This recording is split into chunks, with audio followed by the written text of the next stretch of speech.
Queremos daros la bienvenida a este espacio de reflexión, espacio de personajes bíblicos.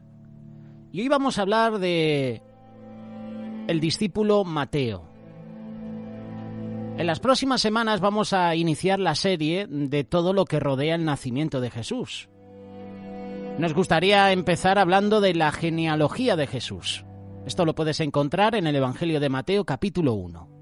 Próximamente hablaremos de esos pastores, hablaremos de esos sabios de Oriente y hablaremos también del nacimiento de Jesús. Mateo inicia su Evangelio mencionando la genealogía de Jesús. Esto es lo que dice el capítulo 1, versículo 1. Libro de la genealogía de Jesucristo, hijo de David, hijo de Abraham. El énfasis de Mateo está puesto en señalar dos puntos. Hijo de Abraham, hijo de David. Jesús es un israelita, hijo de Abraham, y a través de él vendrá la bendición a todas las naciones. Este es el primer énfasis. El segundo énfasis es hijo de David. Jesús es un judío del linaje real, hijo de David. En la cultura hebrea, la genealogía es muy importante, no solo por propósitos de herencia, sino también de identidad y propósito familiar. Esta importancia se refleja en el primer libro de la Biblia, en Génesis. Comienza hablando de la genealogía de Adán y Noé, señalando los linajes de toda la humanidad, pero a partir del capítulo 12, Génesis se enfoca en la genealogía de Abraham, y luego va aclarando quiénes formaron parte del pacto y quiénes no formaron parte de ese pacto. Al final de Génesis, en la bendición a sus hijos, Jacob profetizó el destino de cada linaje y señaló que los reyes de Israel iban a salir de la línea de Judá, de la cual vendría también el Mesías. Génesis capítulo 49, versículo 10. No será quitado el cetro de Judá, ni el legislador de entre sus pies, hasta que venga Silo, y a él se congregarán los pueblos. Silo, para la audiencia que no lo conoce, es una referencia poética del Mesías. El primer rey israelita de la tribu de Judá fue David. Al final de su reinado, Dios le confirmó a David que los reyes de Israel vendrían de su linaje. Esto lo puedes leer en el segundo libro de Samuel, capítulo 7, versículos del 8 al 16. Mira lo que dice el versículo 8 de este segundo libro de Samuel. Ahora pues, dirás así a mi siervo David: así ha dicho Jehová de los ejércitos: yo te tomé del redil, de detrás de las ovejas, para que fueses príncipe sobre mi pueblo, sobre Israel.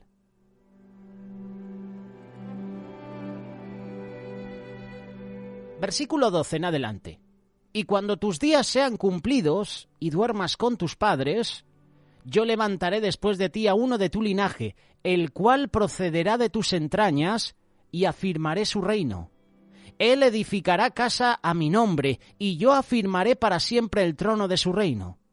Será afirmada tu casa y tu reino para siempre delante de tu rostro, y tu trono será estable eternamente. Muchos han conectado esta profecía con Salomón, el hijo que heredó el trono de David, pero él no cumplió todos los puntos de esta profecía. El cumplimiento completo será con Yeshua, descendiente de David, cuyo reino será establecido para siempre. El reino, el trono de Salomón no fue establecido para siempre. El de Jesús, sí. A continuación, vamos a leer la genealogía de Jesús, tal como la presentó Mateo, y luego comentaremos sobre algunos puntos que podemos destacar de esta. Mateo capítulo 1, versículo 1. Prepárate porque vienen muchos nombres, y seguramente nombres que no conoces. Libro de la genealogía de Jesucristo, hijo de David, hijo de Abraham. Abraham engendró a Isaac, Isaac a Jacob, y Jacob a Judá y a sus hermanos. Judá engendró de Tamar a Fares y a Zara. Fares a Esrom y Esrom a Aram. Aram engendró a Aminadab. Aminadab a Naasón y Naasón a Salmón. Salmón engendró de Rahab a Booz. Booz engendró de Ruth a Obed y Obed a Isa. Isa o Isaí. Este engendró al rey David y el rey David engendró a Salomón, de la que fue mujer de Urías. Salomón engendró a Roboam, Roboam a Abías y Abías a Asa. Asa engendró a Josafat, Josafat a Jorán y Jorán a Ucías. Ucías engendró a Jotam, Jotam a Acaz y Acaz a Ezequías. Ezequías engendró a Manasés, Manasés a Amón y Amón a Josías. Josías engendró a Jeconías y a sus hermanos en el tiempo de la deportación a Babilonia. Después de la deportación a Babilonia, Jeconías engendró a Salatiel y Salatiel a Zorobabel. Zorobabel engendró a Abiud y Abiud a Eliaquín y Eliaquín a Azor. Azor engendró a Sadoc y Sadoc a Aquim y Aquim a Eliud. Eliud engendró a Eleazar y Eleazar a Matán. Matán a Jacob y Jacob engendró a José, marido de María, de la cual nació Jesús, llamado el Cristo. En esta genealogía hay varios puntos importantes que Mateo quería dejar claros. Pero claro, tú cuando lees tantos nombres puedes perder de vista esos puntos importantes. Veamos uno por uno. Genealogía de José. Y no es de extrañar que Mateo mencione la genealogía de José, ya en la cultura hebrea el linaje es determinado ¿por quién? Por el padre.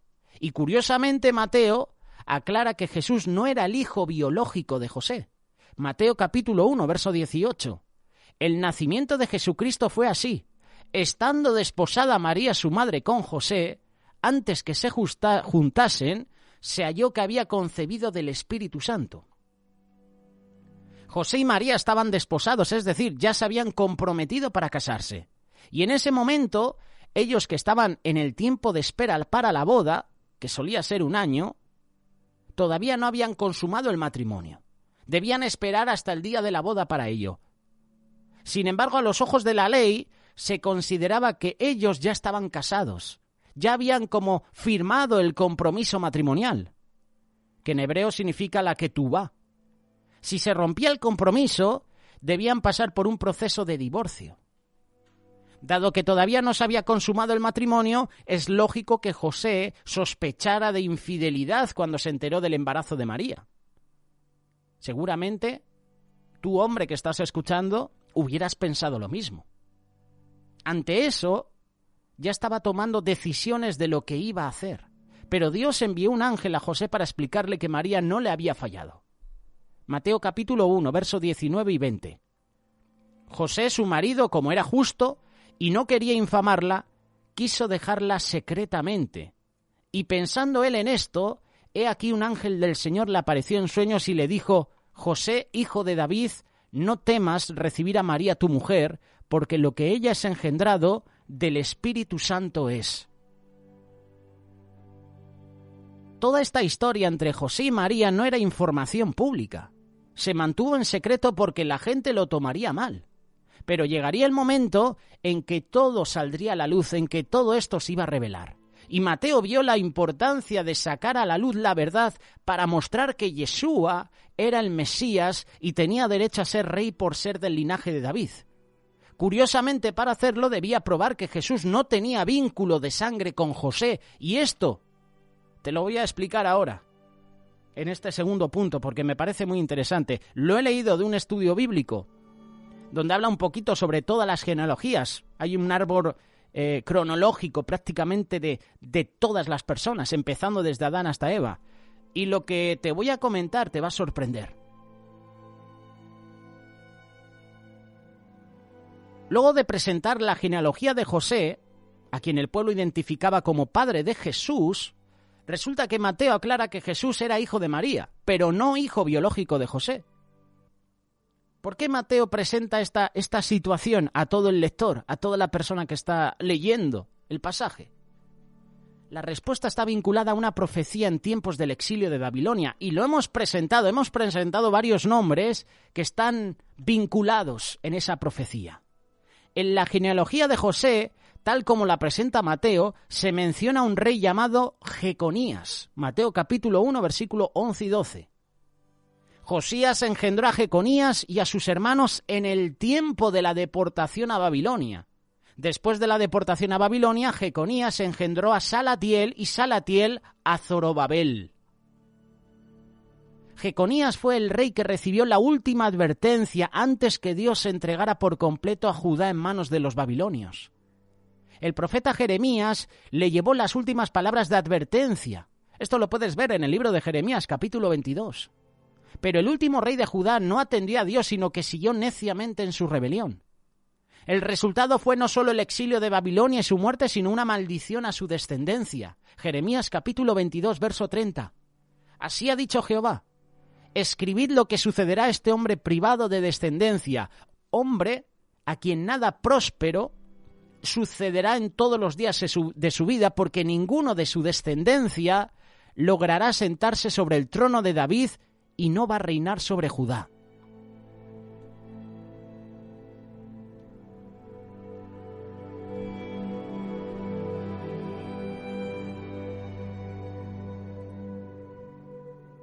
Interesante, ¿verdad?, lo que estamos leyendo. ¿Sabías tú esto? José, padre adoptivo de Jesús, venía de este linaje. Por lo tanto, ni él ni sus hijos podían optar a ser considerados como reyes en Israel. Si José no está en el linaje del rey, entonces ¿por qué Mateo se enfocó en él y no en el de María como lo hizo Lucas? Precisamente para aclarar este punto. La gente que conocía a Jesús creían que era el hijo de José el carpintero, pero era necesario aclarar que no lo era. En la cultura bíblica era una falta muy seria tener hijos fuera del matrimonio y la pena de adulterio era la muerte. Sabiendo esto, José quiso proteger a María. Mateo capítulo 1, verso 19. José, su marido, como era justo y no quería infamarla, quiso dejarla secretamente. Evidentemente José quería mucho a María, pero lo más probable es que no le creyó la historia de la, como se suele decir hoy en día, la Inmaculada Concepción. Por eso el Señor envió un ángel para aclararle las cosas a José. Versículo 20, Mateo capítulo 1. Y pensando él en esto, he aquí un ángel del Señor le apareció en sueños y le dijo: José, hijo de David, no temas recibir a María tu mujer, porque lo que en ella es engendrado del Espíritu Santo es. María no había sido infiel a José, ni había sido violada, como algunos dicen, sino que concibió milagrosamente por el Espíritu Santo. Hoy en día aún hay mucha controversia sobre este punto. Y seguramente también en aquel tiempo fue un escándalo cuando la verdad salió a la luz. Y bueno es mal que en esa época no había medios de comunicación, porque entonces aparecería este escándalo en todos los noticiarios. Si ya está apareciendo, por ponerte un ejemplo, lo que ha sucedido con Piqué y Shakira, que se ha enterado todo el mundo, un escándalo íntimo entre ellos, ya lo sabe todo el mundo. Seguramente también en aquel tiempo fue un escándalo cuando la verdad salió a la luz. Pero Mateo se vio en la necesidad de explicar todo esto para aclarar que Yeshua no era hijo de José, sino hijo de Dios a través de María. En el Evangelio de Lucas se presenta la genealogía de Jesús a través de María, pero la de Mateo es a través de José. María sí es de linaje real. Datos que queríamos presentarte, ya que vamos a iniciar esta serie del nacimiento de Jesús y de todo lo que rodea, ya que es la época del año especial para ello. Hay otros 2 puntos sobre la genealogía de Jesús en Mateo que debemos comentar. Por ejemplo, el mención de las mujeres. Hay un detalle interesante de la genealogía que presenta Mateo, y es que menciona a mujeres, lo cual no es común en la Biblia. Por lo general se menciona al padre y al hijo mayor, y se hace caso omiso de los demás hijos y de las mujeres. Esto no es por discriminación, sino porque el primogénito era quien heredaba el nombre del padre, además de la autoridad. Por eso llama la atención que Mateo haga mención de ciertas mujeres: Tamar, Ruth, la mujer de Urías, Betsabé, y finalmente María. Curiosamente, la historia de muchas de ellas presentan momentos oscuros que uno quisiera olvidar. Son momentos que uno prefiere olvidar antes que recordar. Por ejemplo, Tamar se hizo pasar como prostituta para seducir a Judá, su suegro, y así tener un hijo de su linaje. Génesis capítulo 38. Rahab, ella fue la mujer que hospedó a los espías israelitas en Jericó, y algunos creen que ella tenía una casa de prostitución, lo cual era común en las casas de hospedaje. Recordar que ella vivía en Jericó. Ruth era moabita, uno de los pueblos que no debían ser aceptados en la congregación de Israel por ser piedra de tropiezo a Israel en su camino hacia la tierra prometida. Esto lo puedes leer en Deuteronomio capítulo 23, verso 3 en adelante. También en el libro de Nehemías, capítulo 13, versículo del 1 al 2. Además, provenían de la relación incestuosa de Lot con su hija. Génesis capítulo 19, verso 29 en adelante. Y tenemos luego a Betsabé. A pesar de que era casada, tuvo un amorío con el rey David. El hijo de ese amorío murió, pero después se casaron y tuvieron a Salomón. ¿Por qué Mateo menciona a estas mujeres en particular, trayendo a memoria esas historias? Probablemente Mateo quiere mostrar que la familia de Jesús no era perfecta. En realidad no hay linaje humano que sea perfecto. Y esta lección, lo creas o no, nos debe alentar a todos, ya que nos enseña que no tenemos que tener un historial familiar perfecto para ser considerados por Dios. Todo lo que debemos tener es la voluntad de ser usados por Él. Someternos a su voluntad, tal como la tuvo Ruth, por ejemplo. La Biblia no crea fantasías, presenta al ser humano tal como es, con sus bondades, con sus puntos fuertes, pero también con sus debilidades, con sus errores. Dios no busca gente perfecta, Él las perfecciona. Dice la palabra que Dios escogió lo vil y menospreciado del mundo para avergonzar a los sabios, a los que se creían superiores a los demás. Y llama la atención que Mateo menciona a estas 4 mujeres, Tamar, Rahab, Ruth y Betsabé. El último detalle que vamos a ver de la genealogía es el tema del número de generaciones. Mateo capítulo 1, verso 17. Y esto a mí me fascina, me encanta porque ves que la Biblia no tiene contradicciones. De esto hemos hablado, la Biblia no se contradice. Aunque algunos dicen hay versículos que se contradicen, la Biblia no se contradice. Hemos hecho una reflexión al respecto. La puedes encontrar en la lista de reproducción de Meditaciones Cristianas. De manera que todas las generaciones desde Abraham hasta David son 14. Desde David hasta la deportación a Babilonia, 14. Y desde la deportación a Babilonia hasta Cristo, 14. 14, 14, 14. Uno podría sorprenderse de la casualidad, entre comillas, de número de generaciones, pero un estudio más profundo revela que Mateo se salteó una generación. Y cuando uno lo compara con otra, encuentra referencias en el Antiguo Testamento. Por ejemplo, la generación de Josías, Joacín, Jeconías. Esto lo puedes leer en el primer libro de Crónicas, capítulo 3, verso 15 en adelante. Y luego ves las generaciones que menciona Mateo capítulo 1. Josías, pero da el salto a Jeconías. Curioso, ¿verdad? En el libro de Primera de Crónicas menciona Josías, Joacín y Jeconías. Pero en la generación en Mateo capítulo 1 menciona Josías y pasa directamente a Jeconías. Parece que se ha saltado la generación de Joacim. La realidad es que estos saltos en las generaciones no son inusuales en la cultura hebrea, tal como se puede leer, por ejemplo, en Esdras capítulo 7, verso 1 en adelante. Y lo puedes comparar con el primer libro de Crónicas, capítulo 6, verso 4 en adelante. El propósito de Mateo no es hacer un árbol genealógico exhaustivo de Jesús, sino simplemente probar la conexión que José tiene con Abraham y con David. Los judíos usan mucho la numerología en sus estudios bíblicos y el número 14 tiene una conexión con el nombre de David. El nombre de David tiene en hebreo 3 letras con los siguientes valores. Dalet, que es valor 4, Bab, que el valor sería 6, y Dalet, que sería 4, que da un total de 14. D4, V6, D4, 4, 6, 4. 14. Al mencionar 14 generaciones, la genealogía según Mateo deja esas 14 generaciones desde Abraham hasta David y luego 14 generaciones desde David hasta Jesús.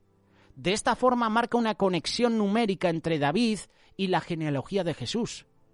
Aunque esto te puede parecer extraño, recuerda que Mateo escribió este libro para los judíos y usó la numerología como un instrumento para explicar su punto. Ahora llega una parte importante, un punto que Mateo quiere dejar claro, y es que María era virgen cuando ella concibió a Jesús, como ya mencionamos. Y cuidado, porque hemos subido varias reflexiones al respecto sobre que hay personas, por ejemplo, la religión católica dice que María fue virgen. Pero María después tuvo hijos con José. De virgen se acaba ahí.